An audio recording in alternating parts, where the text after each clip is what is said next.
বন্ধুরা, আমার চ্যানেলে তোমাদের সকলকে স্বাগত। আজ আমরা ক্লাস 7-এর রায়ান মার্টিন প্রশ্নবিচিত্রা থেকে ইতিহাসের প্রথম পর্যায়ক্রমিক মূল্যায়নের তৃতীয় স্কুল সলভ করব। প্রথম প্রশ্ন, সঠিক উত্তরটি নির্বাচন করো। বিক্রমশীল মহাবিহার প্রতিষ্ঠা করেন ধর্মপাল। Option B. পরের প্রশ্ন, বাক্যটি ভুল না ঠিক লেখো। ভাগীরথী ও মেঘনা নদীর মধ্যবর্তী এলাকা বরেন্দ্র নামে পরিচিত। এটা ভুল বাক্যটা। এটাই মেঘনা হবে না, এটা হবে করতোয়া।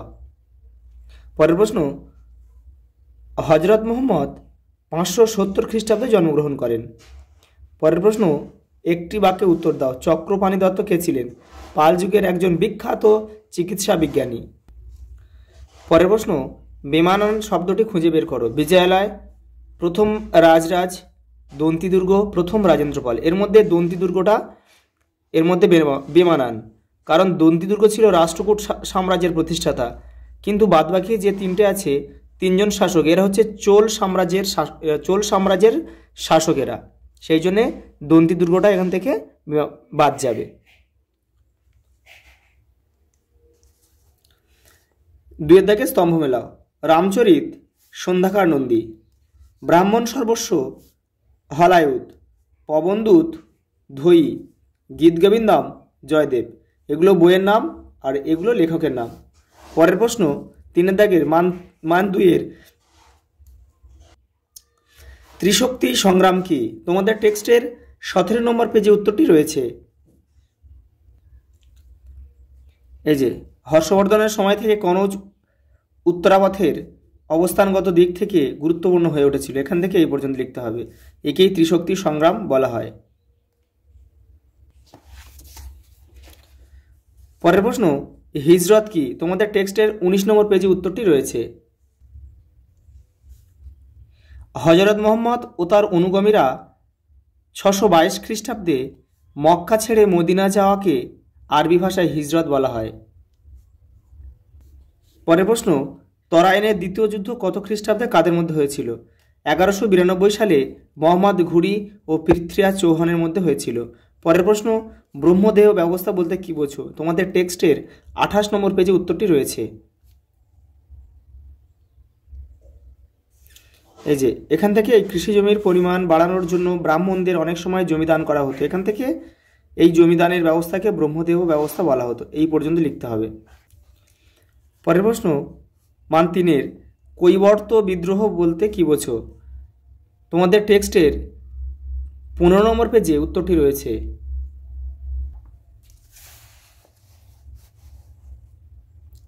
এই যে, পাল শাসনের একাদশ শতকে দ্বিতীয় ভাগে বাংলায় কৈবর্ত বিদ্রোহ ঘটেছিল। এখান থেকে এই পর্যন্ত লিখতে হবে। দিব্য বরেন্দ্র দখল করে সেখানকার রাজা হয়ে বসেন। এই পর্যন্ত লিখতে হবে।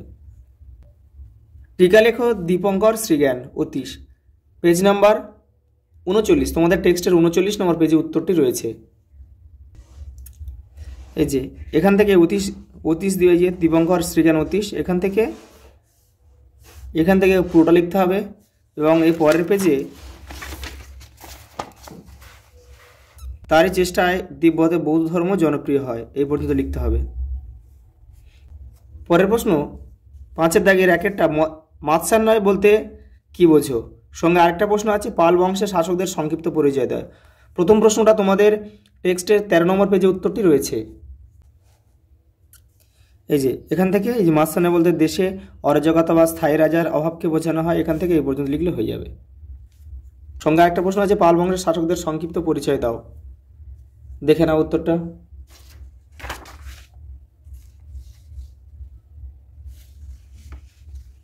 এই যে, পাল বংশের শাসকদের সংক্ষিপ্ত পরিচয় দাও। প্রথমে আছে গোপাল, তারপর ধর্মপাল, দেবপাল, প্রথম মহিপাল, রামপাল, এবং এদের সময় কী উল্লেখযোগ্য ঘটনা এগুলো রয়েছে। কিন্তু এই যে ক্রম অনুসারে সাজানো রয়েছে, এর মধ্যেও কিন্তু অনেক শাসক রয়েছে যেগুলো তোমাদের টেক্সটে নেই। তোমাদের টেক্সটে যেটা আছে সেটাই সাজানো আছে। এটা লিখলেই হয়ে যাবে। সেই জন্য নিচে লেখা আছে এদের মাঝে আরও শাসক আছে, কেবল পাঠ্য বই অনুসারে সাজানো হলো। পরের প্রশ্ন, নালন্দা মহাবিহারের পরিচয় দাও। তোমাদের টেক্সটের 32 নম্বর পেজে উত্তরটি রয়েছে।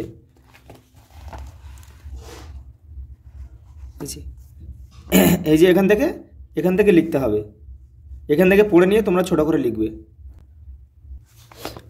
সঙ্গে আরেকটা রয়েছে, পাল শাসনকালে বাংলা ও বিহারের শিক্ষা সংস্কৃতির বর্ণনা দাও। পেজ তোমাদের টেক্সটের 32 নম্বর পেজে কিন্তু উত্তরটি রয়েছে।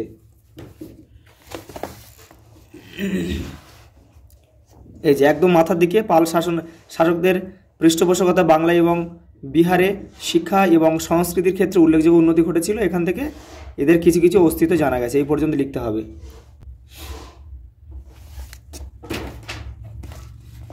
শেষ প্রশ্ন, শশাঙ্কের কৃতিত্বের পরিচয় দাও।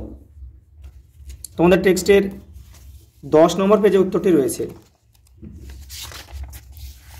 এই যে এখান থেকে এই পর্যন্ত লিখতে হবে। আজ এই পর্যন্ত, দেখা হবে পরে।